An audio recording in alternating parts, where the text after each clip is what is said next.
Marcus Aurelius wasn't born into power. He was chosen. Groomed from a young age to become the most powerful man on earth, he eventually ascended the throne of the Roman Empire. But while he ruled an empire that stretched from Britain to Mesopotamia, what truly sets Marcus apart isn't his conquests, military campaigns, or imperial authority. It's his decision to rule himself before attempting to rule others. When we think of emperors, we often imagine tyranny, indulgence, and egos inflated by power. But Marcus defied this image. He was thoughtful, restrained, and introspective. He didn't write for glory, nor did he aim to teach others with pompous proclamations. Instead, he wrote quietly in private, scribbling down his fears, frustrations, hopes, and wisdom in a personal journal, what we now know as meditations. What makes meditations extraordinary is its paradox. The words of one of the most powerful humans in history reveal a man constantly struggling with himself. Marcus was not free from suffering. He buried children. He led an empire during plagues and brutal wars. He was betrayed by close allies. Yet instead of collapsing under this weight, he turned inward. He asked himself again and again, "What is in my control? What is not?" This is where our journey begins, not with a lesson in ancient history, but a call to reclaim our inner lives. You may not rule an empire, but like Marcus, you face daily challenges, emotional storms, social expectations, disappointment, pressure, and loss. The modern world tempts us to find comfort in distractions, to define ourselves through social media consumerism and status. But Marcus offers us an ancient antidote. He reminds us that true power doesn't lie in controlling others, it lies in mastering ourselves. Marcus Aurelius didn't invent the idea of the dichotomy of control, but he lived it as though his soul depended on it. And perhaps it did. At the heart of Stoicism is this vital distinction: some things are within your control and others are not. That's it. That's the line. That's the wall separating peace from chaos.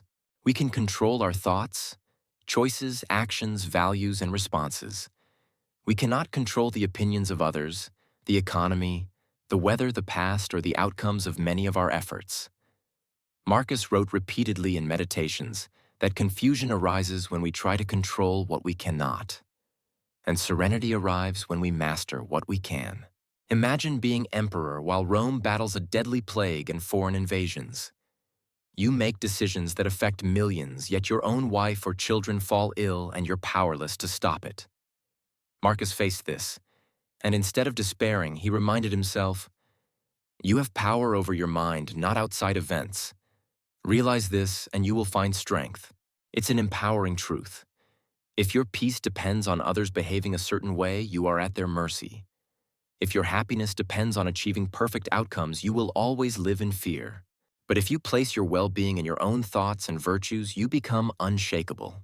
We spend so much time trying to control the uncontrollable. We obsess over whether people like us, whether we'll be successful, whether we'll avoid failure. But Marcus invites us to focus our attention on our character. Do your best. Think clearly. Act with purpose. Let go of the rest. When people first encounter Stoicism, they often mistake it for emotional suppression. They imagine the Stoic as someone who suppresses joy and numbs pain. But Marcus Aurelius didn't numb himself. He refined himself.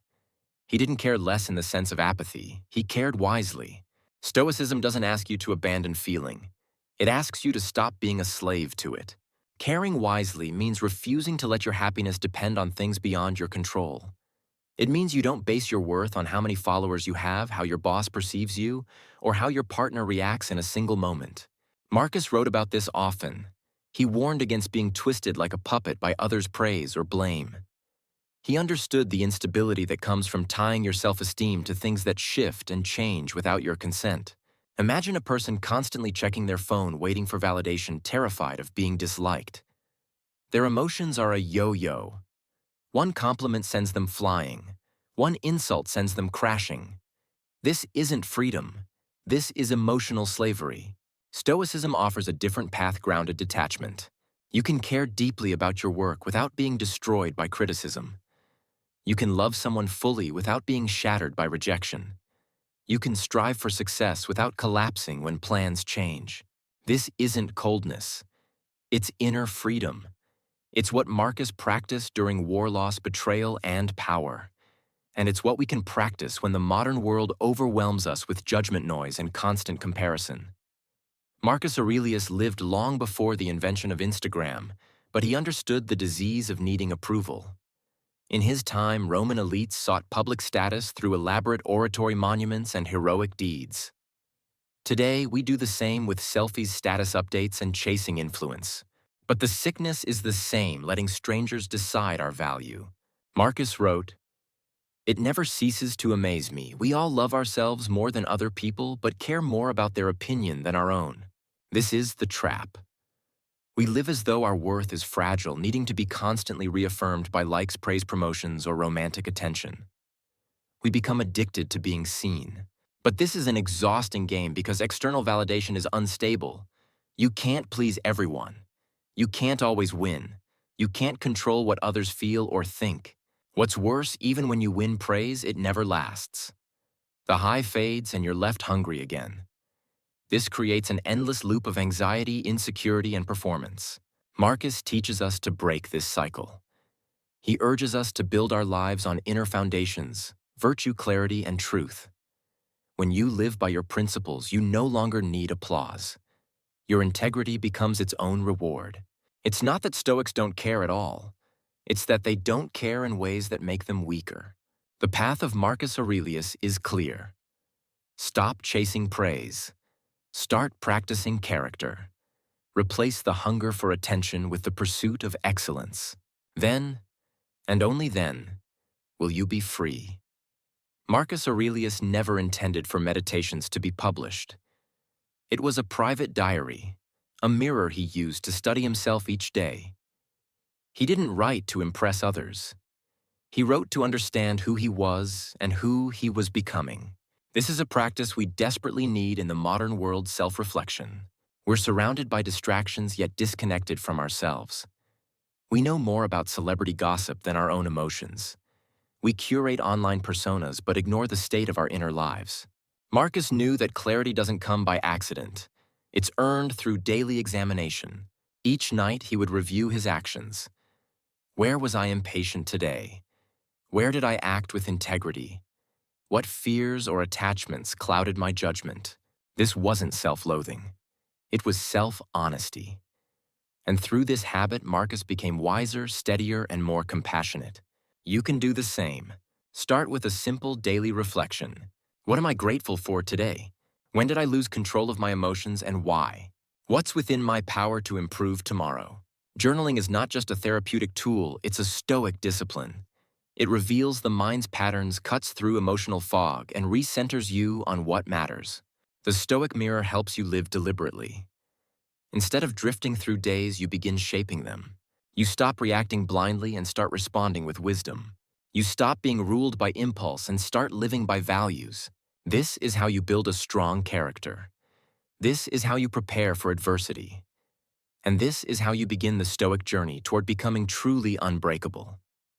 One of Marcus Aurelius's most consistent reminders to himself was, "This life happens only in the present."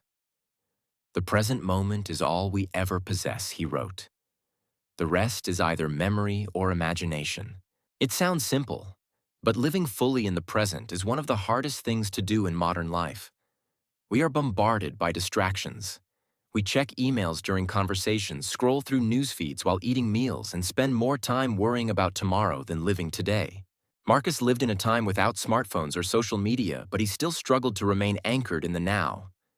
As emperor, his mind was pulled in countless directions: diplomatic threats, military planning, domestic unrest, personal sorrow. But again and again, he trained his focus on the present. Why? Because he understood something we often forget. The past is gone. The future is not promised.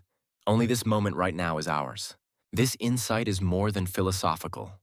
It's practical. Think of all the stress you carry. How much of it comes from regrets about the past? How much comes from anxiety about what might happen tomorrow? How often do you miss the beauty of the present because your mind is somewhere else? Marcus teaches us to stop time traveling with our thoughts and come home to the moment. This isn't just a mental shift, it's a discipline. It's a way of life. Try this the next time you feel overwhelmed. Take 3 deep breaths. Then ask yourself, where am I right now? What can I control right now? What does this moment require of me? This is Stoic mindfulness. Not a vague awareness, but a deliberate focus on what is real, immediate, and actionable. Practicing the present builds emotional clarity. It frees you from the torment of what-ifs and should-haves, and it gives you the power to act decisively without hesitation or fear. Live now, act now, be present now. As Marcus wrote, do not waste what remains of your life in speculating about others. Instead, be concerned with what you are doing right now. To live is to suffer at least some of the time. Even the most privileged lives are punctuated by grief, loss, failure, and disappointment. Marcus Aurelius knew this intimately. He lost several of his children. He ruled during deadly plagues that wiped out entire populations. He led military campaigns in freezing winters often while battling illness himself. He was betrayed by political allies and watched Rome teeter on the edge of collapse. And yet through all of this, Marcus remained steady. How? Because Stoicism had taught him that resilience is not about being unaffected by life's chaos. It's about facing it with calm clarity. Marcus didn't run from pain. He faced it. He didn't suppress emotion. He mastered it. And he didn't deny hardship. He reframed it. Here's what that means. When something painful happens, a breakup, a job loss, a failure, most people do one of 2 things. They either wallow in misery or try to numb themselves with distractions. But the Stoic approach is different. First, acknowledge reality. Don't pretend something didn't hurt. Don't minimize pain or cover it with toxic positivity. Instead, say, this is hard. This hurts. But I will not be broken. Then remind yourself this moment, as difficult as it is, does not define me. I can choose how to respond. I can suffer meaninglessly, or I can transform this pain into strength. Marcus put it best. The impediment to action advances action. What stands in the way becomes the way. This is the heart of resilience. Life doesn't get easier. You get stronger. You build mental armor. You learn to see every challenge not as punishment, but as an opportunity to practice patience, courage, compassion, and wisdom. Emotional resilience is a muscle. It grows each time you face difficulty without collapsing. Each time you stay calm in the storm. Each time you rise after falling. This is what Marcus did again and again. And it's what you can do too. Imagine standing in the middle of chaos arguments, raging deadlines, looming emotions, flaring and remaining calm. Not numb, not checked out. Calm, clear, grounded. This is what Stoicism teaches how to become the eye of the storm. Marcus Aurelius wrote often about the storms of life. Political unrest, angry mobs, incompetent leaders. Yet in the middle of all this, he spoke of the stillness within. He visualized himself as a rock battered by waves, unmoved by their fury. This isn't fantasy. It's a practice, a trainable state. Modern life offers countless storms, workplace politics, financial stress, family conflict, bad news on every screen. Most people get pulled in. They react emotionally. They escalate conflict. They let panic win. Marcus chose a different path. He chose stillness. Stillness is not inactivity. It's inner silence. It's not apathy. It's clarity. Stillness allows you to respond rather than react. It helps you listen when others shout. It helps you stay grounded when everyone else is losing their heads. You can cultivate this calm. Start by noticing your triggers. What throws you off balance? What situations make you tense or reactive? Then build pause into your responses. When conflict arises, take a breath before replying. When you feel anger surge, observe it without obeying it. When anxiety floods your system, focus on the facts, not your fears. Ask yourself, what would Marcus do in this moment? What does reason require of me? These are the questions that build calm. Calm doesn't mean you don't care. It means you're powerful enough to care wisely. It means you hold your ground, not because you're stubborn, but because you're clear. And it means you become the person others turn to in crisis, not the one who panics, but the one who leads with composure. This is calmness. This is mastery. This is the Stoic path. One of the most misunderstood Stoic practices is negative visualization. It sounds dark, almost morbid, but it's actually one of the most powerful tools for peace and gratitude. Marcus Aurelius used it constantly. He would imagine his children dying, his empire falling, his own death approaching. Not because he was pessimistic, but because he was preparing his mind for reality. The Stoics understood a hard truth. Life is fragile. Everything you love, your health, your job, your possessions, even your loved ones, is temporary. You can't keep them forever, but you can cherish them deeply while you have them. Negative visualization trains your heart for this truth. It's not about expecting the worst. It's about facing what could happen so you're never blindsided and always grateful. Try this as you hold your child or partner. Silently think, this may be the last time. When you eat your favorite meal, imagine never tasting it again. When you wake up healthy, imagine how precious that truly is. This isn't morbid, it's liberating. It frees you from entitlement. It turns ordinary moments into miracles. It makes you present. And when loss does strike, as it inevitably will, you are ready. You won't be untouched by grief, but you won't be destroyed by shock. You'll have trained your heart to love fully while expecting nothing. Marcus Aurelius wrote, "You could leave life right now. Let that determine what you do, say, and think." This is not fear-mongering, it's focus. It's a daily invitation to live deliberately. Use negative visualization to sharpen your gratitude, to harden your resilience, and to remind yourself that nothing lasts forever, so you must make every moment count. We live in an age of comfort. Climate-controlled rooms, food at the touch of a button, endless entertainment. But too much comfort creates weakness. Marcus Aurelius knew this. That's why he embraced discomfort voluntarily. During campaigns, he slept on the ground. He wore simple clothes. He avoided luxury even as emperor. Why? Because he understood a deep truth.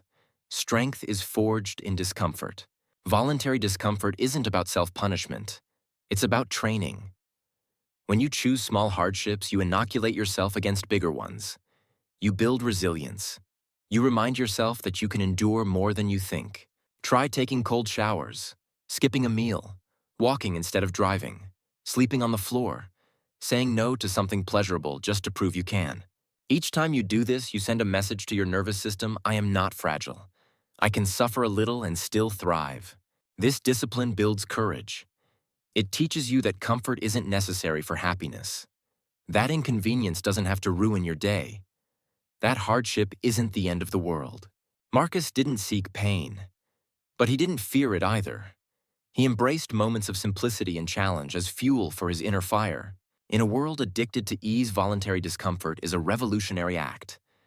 It gives you back your power. It shows you what you're made of, and it prepares you for the real storm so that when suffering comes, you'll already be strong. Train in discomfort. Sharpen your will. And let each small challenge prepare you to become truly unbreakable. Perfectionism is a hidden tyrant. It whispers that your worth depends on flawless performance, endless productivity, constant improvement. And when you fall short, as all humans do, it turns cruel, whipping you with shame, self-doubt, and exhaustion. Marcus Aurelius faced pressures beyond what most of us can imagine. As emperor, every decision he made could mean life or death for thousands. The temptation to be perfect must have been immense.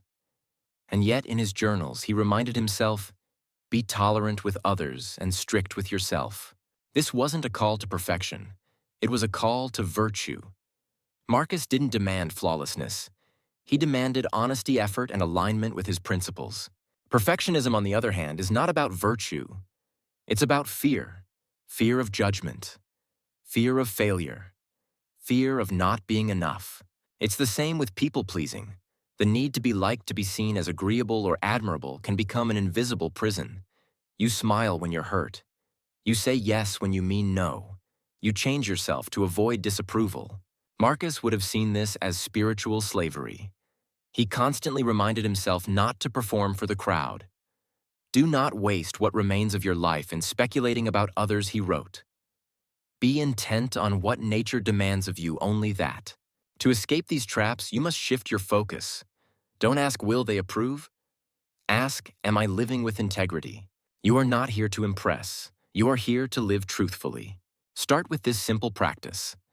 At the end of each day, ask yourself, did I act according to my values? If yes, you've succeeded regardless of praise, attention, or applause. Perfection is not the goal. Progress is, authenticity is, self-mastery is. When you free yourself from perfectionism and people-pleasing, you find a deeper kind of success, one that comes not from being admired, but from being whole. Stoicism is often misunderstood as solitary or antisocial. But Marcus Aurelius had wives, children, friends, advisors, and political enemies. He lived fully in relationship and suffered deeply in them. He lost children to illness. He was betrayed by trusted generals. He dealt with scheming senators and disappointed allies. Yet his reflections show a clear philosophy: love others, but do not become enslaved by them. This isn't coldness, it's clarity.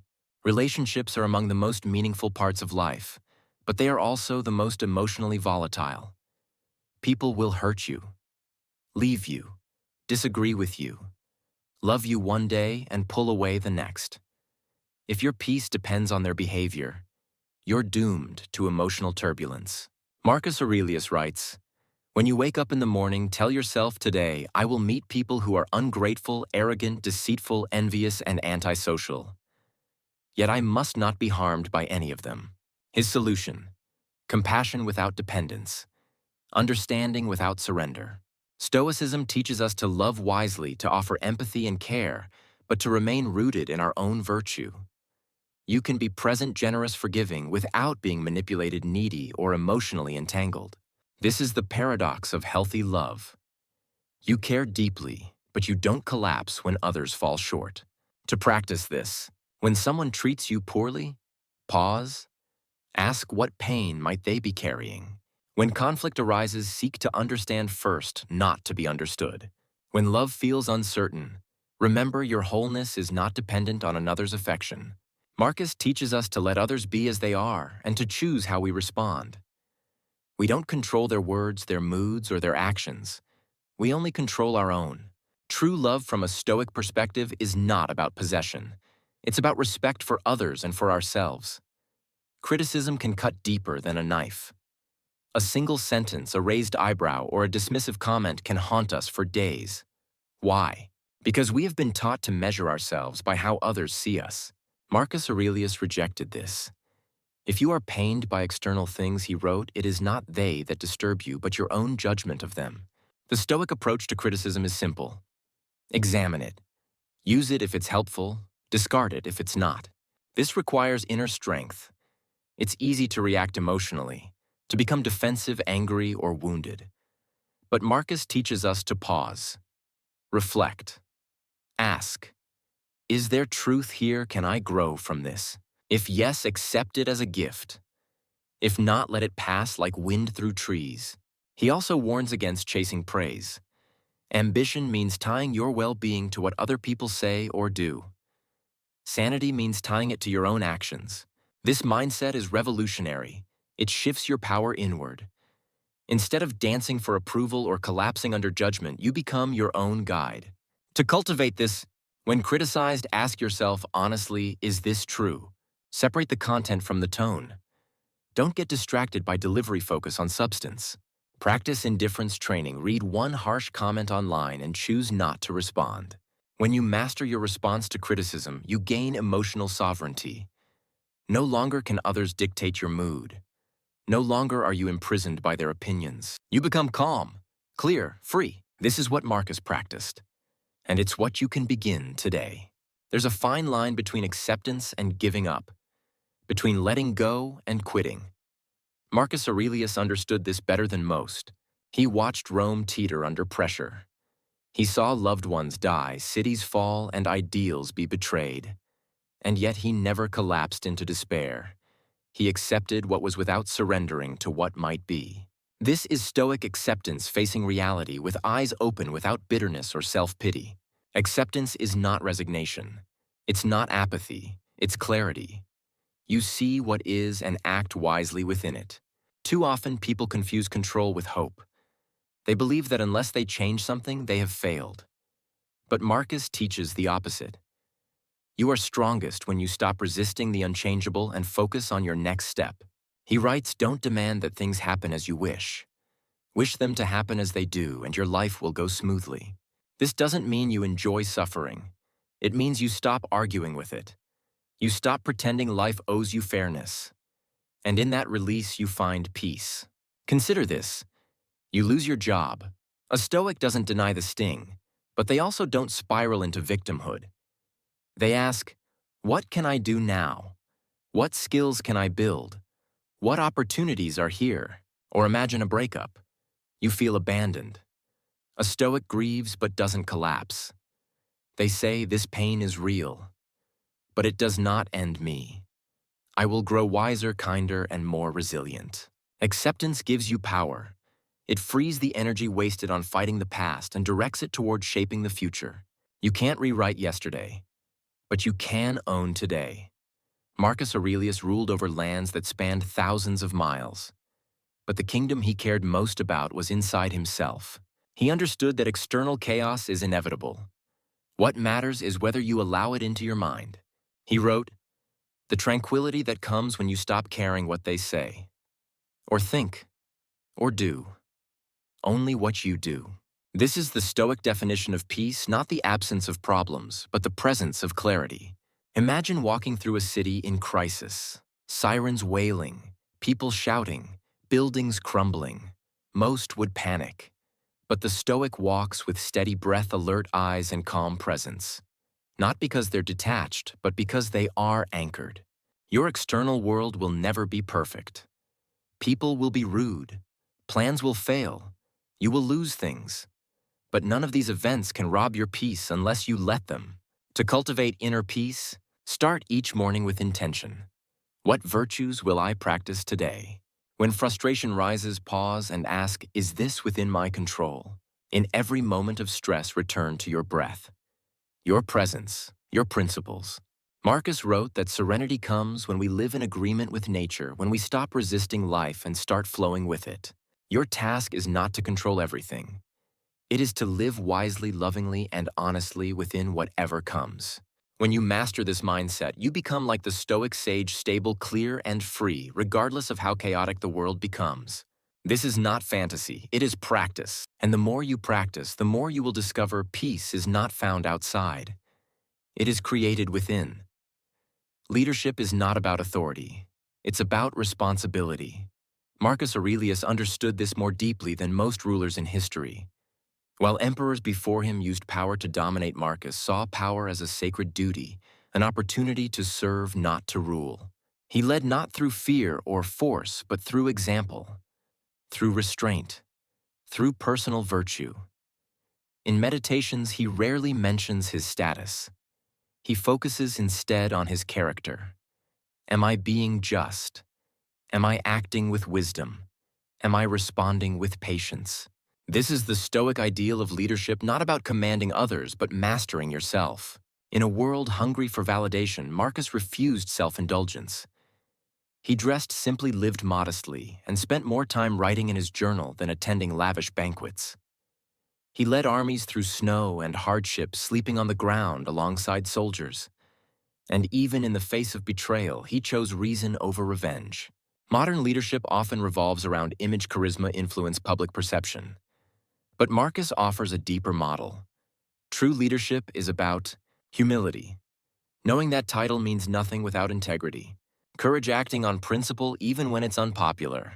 Restraint, not letting ego dictate decisions. Justice, doing what is right even at personal cost. Whether you're a parent, a manager, a teacher, or simply leading your own life, these qualities apply. You don't need a crown to practice Stoic leadership. You need discipline, clarity, and unwavering commitment to your values. Ask yourself daily, am I acting from fear or virtue? Am I leading with wisdom or insecurity? The world needs fewer influencers and more exemplars. Be the kind of person whose life is the message. As Marcus Aurelius demonstrated, leadership is not about being followed. It's about being worth following. Knowing philosophy is not enough. Reading Marcus Aurelius won't transform you unless you apply it. Stoicism is not a belief system. It's a practice, a craft, a discipline. Marcus knew this. He didn't write Meditations as an intellectual exercise. He wrote it to hold himself accountable, to reflect, to realign, to remind himself of the person he was striving to become. If you want to live the Stoic life, not just admire it, you need daily rituals. You need to train your mind the way athletes train their bodies. Here's how you begin. 1. Morning reflection. Start each day by grounding yourself. Before checking your phone or email, ask, what kind of person do I want to be today? What challenges might arise and how can I meet them with virtue? What do I truly control today? Marcus did this in his own way. Today I will meet people who are meddling, ungrateful, arrogant. You're not predicting doom, you're preparing for reality. 2. Midday awareness check at lunchtime or in a break pause. Ask, am I living by my values? What emotional patterns have emerged? Where have I reacted instead of responded? This builds self-awareness in real time, not just in hindsight. 3. Evening journaling before bed, reflect. Where did I act with wisdom? Where did I fall short? What can I learn? Be honest but kind.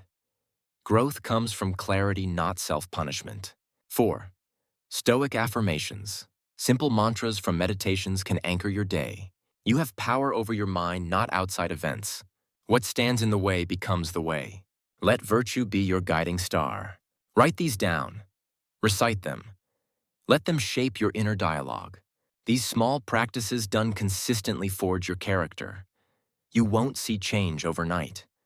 But slowly you'll become less reactive, more present, more grounded. You'll carry the Stoic fire within you, not just in thoughts, but in how you live. Marcus Aurelius was not just a thinker. He was a warrior, not in temperament but in discipline, in his resolve, in the way he met pain without complaint, fear without retreat. The Stoic warrior is not defined by aggression but by courage and clarity in the face of adversity. Our culture often celebrates power through dominance, the loudest voice, the biggest brand, the flashiest win. But Marcus knew true strength is often invisible, quiet, steady. A Stoic warrior faces discomfort willingly, chooses duty over desire, holds to principles under pressure, remains kind even when wronged, trains not to win battles but to win the war within. Imagine standing alone, being criticized, doubted, mocked, and not flinching. Not because you're numb, but because your self-worth is rooted in something deeper than opinion. That's the warrior spirit. It doesn't mean becoming hard. It means becoming resilient, flexible, like bamboo that bends but does not break.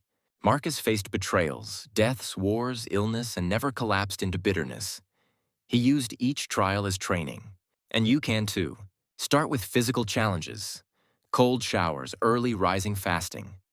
These remind your body, I don't need luxury to thrive. Then mental sit in silence when agitated. Delay gratification.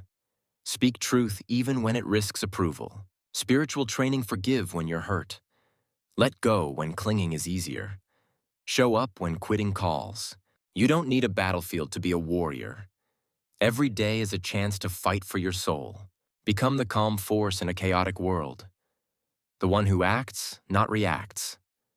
The one who endures, not complains. The one who grows no matter what comes.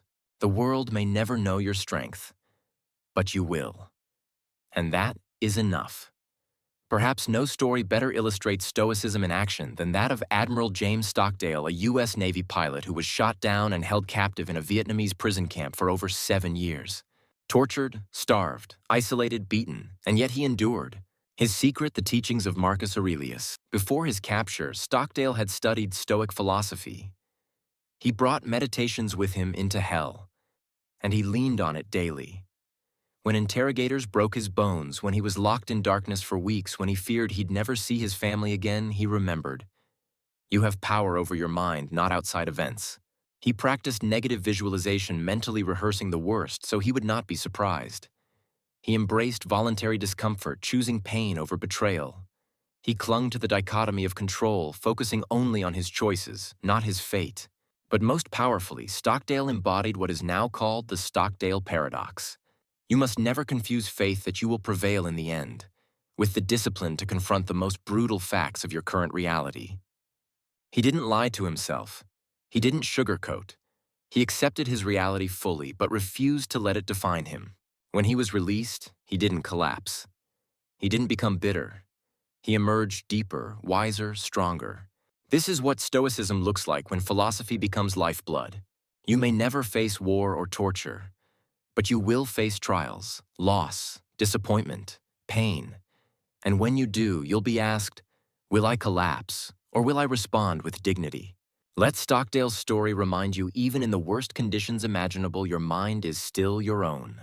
Practice now so when life tests you, you'll be ready. You've come far, from the anxious need for approval to the calm of detachment, from chasing comfort to embracing hardship, from reacting to leading, from avoiding pain to transforming through it. Marcus Aurelius never promised life would be easy. He knew it wouldn't. He wrote meditations not to feel good, but to stay good in a broken world. And that is the Stoic invitation, not to escape suffering, but to meet it with clarity, not to impress others, but to be rooted in truth, not to avoid challenge, but to rise because of it. To be unbreakable doesn't mean never hurting. It means never crumbling. It means standing tall when the winds of life howl. It means remaining free when others are controlled by emotion. It means living on your own terms, anchored to virtue, not popularity. So what now? You live it. You rise early. You journal honestly. You act with courage. You speak with kindness. You train your body and your mind. You detach from outcomes and commit to effort. You let go of ego. You serve something greater than yourself. This is how Marcus lived. This is how Stockdale survived. This is how you thrive. Let the world be chaotic. Let others chase illusions. Let storms rage. You stay still inside. You become fire-tested, fearless, focused, free. You become what the world so desperately needs: someone who cannot be broken.